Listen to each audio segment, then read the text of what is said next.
Hallo, lieber Anti-Aging-Enthusiast, schön, dass du eingeschaltet hast. Dir fehlt es bis heute an glaubhafter Orientierung, welche Longevity-Supplements ihr Geld wert sind und welche gar keinen Nutzen bieten? Dann bleib am besten bis zum Schluss dran, es lohnt sich. NAD-Booster, Spermidin, AKG, Resveratrol. Oft klingt es so, als ließe sich unser biologisches Alter damit heute schon gezielt zurückdrehen. Das Problem: zwischen Versprechen und verlässlichen Belegen klafft eine enorme Lücke. Manche Substanzen werden regelrecht verehrt, ohne bei gesunden Erwachsenen im Anti-Aging-Kontext jemals robuste Befunde gezeigt zu haben. Andere offenbaren tatsächlich Effekte, gehen im Hype aber völlig unter. Genau deshalb schauen wir uns heute die bekanntesten Longevity-Supplements im direkten Vergleich gemeinsam an.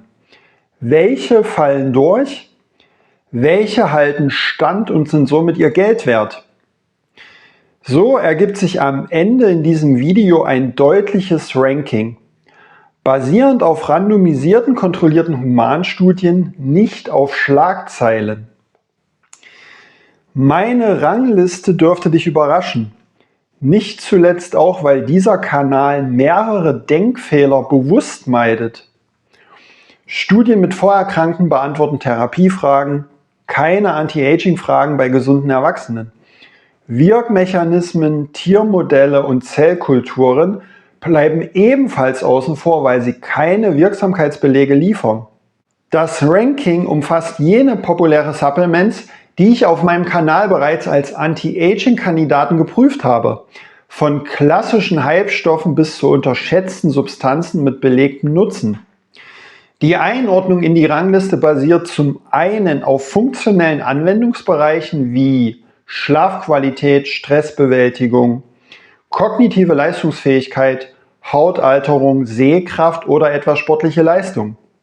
Und zum anderen auf klassischen alterungsrelevanten Laborwerten wie Entzündungsmarker, oxidativer Stress, Cortisol oder Blutfette. Jede Substanz ist in der Rangliste mit den Plätzen 1 bis 20 einer von 3 Kategorien zugeteilt. Die 3 Kategorien A, B und C ergeben sich aus den Antworten auf 3 Fragen. Erstens, liegen Forschungsergebnisse zu klassischen alterungsrelevanten Laborwerten oder zu funktionellen Anwendungsbereichen vor? Zweitens, wie viele dieser Forschungsfelder profitieren und welchen Stellenwert besitzen sie für Longevity?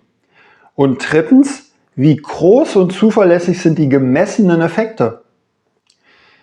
Vereinfacht ausgedrückt heißt das: Substanzen der Kategorie A fallen durch, Supplements der Kategorie B könnte man als Nahrungsergänzung in Erwägung ziehen und Wirkstoffe der Kategorie C überzeugen.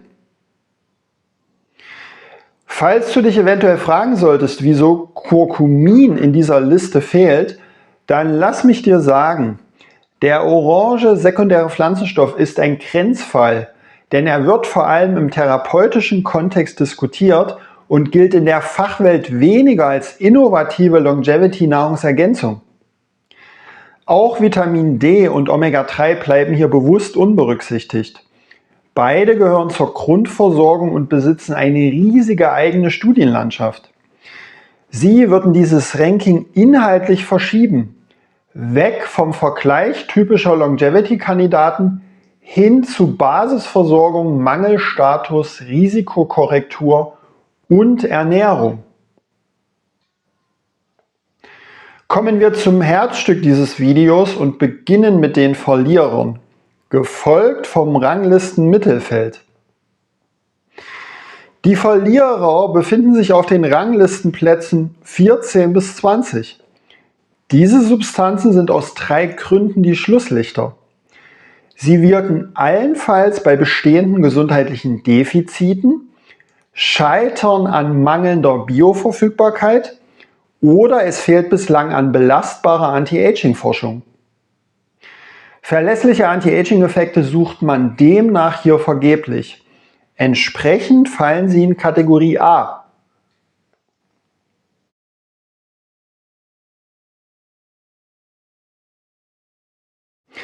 Kategorie B präsentiert das Mittelfeld mit den Platzierungen 8 bis 13, also geringfügig überzeugende Supplements, die für eine testweise Nahrungsergänzung ausprobiert werden könnten. Hier finden sich erste messbare Anti-Aging-Befunde aus Humanstudien bzw. RCTs an Gesunden. Diese Effekte bleiben allerdings klein, sind teils uneinheitlich und beschränken sich mitunter auf untergeordnete funktionelle Anwendungsbereiche, wie etwa sportliche Leistung oder muskuläre Regeneration.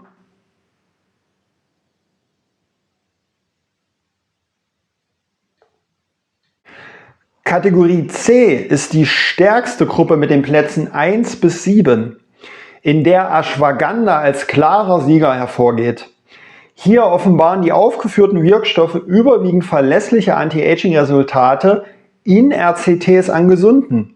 Die Wirkungen sind messbar, teils moderat und betreffen in der Regel mehrere alterungsrelevante Laborwerte und bedeutsame funktionelle Anwendungsbereiche im Anti-Aging.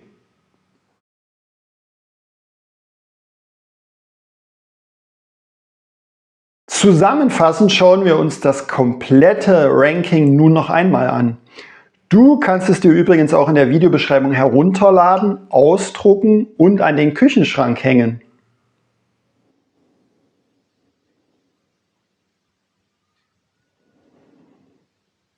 Die Top 7 Präparate des Rankings liefern, wie erwähnt, gezielte kleine bis mittelgroße Verbesserungen in jeweils einigen bedeutsamen Anti-Aging-relevanten Feldern. Die großen Werbeversprechen drehen sich allerdings oft um Alterungsumkehr oder eine Verlängerung der Lebensspanne. Doch selbst bei den bestplatzierten Substanzen sprechen wir nicht von biologischer Verjüngung im engeren Sinne. Denn belastbare Messungen des biologischen Alters über epigenetische Uhren fehlen in der wissenschaftlichen Forschung bislang vollständig. Zumindest sind solche Tests für zu Hause kommerziell längst erhältlich und ermitteln anhand von Blut-, Urin- oder Speichelproben mittlerweile relativ genaue Ergebnisse unseres biologischen Alters. Warum also nicht einfach mal vor der Supplementierung mit Ashwagandha eine Messung durchführen und 6 Monate später erneut? Natürlich sollte für die Messgenauigkeit der bewusste Lebensstil parallel auch weiterhin beibehalten werden. Wenn dir diese Art von Verbraucherschutz gefällt, dann sei doch von nun an gerne auch Community-Mitglied per Abonnement.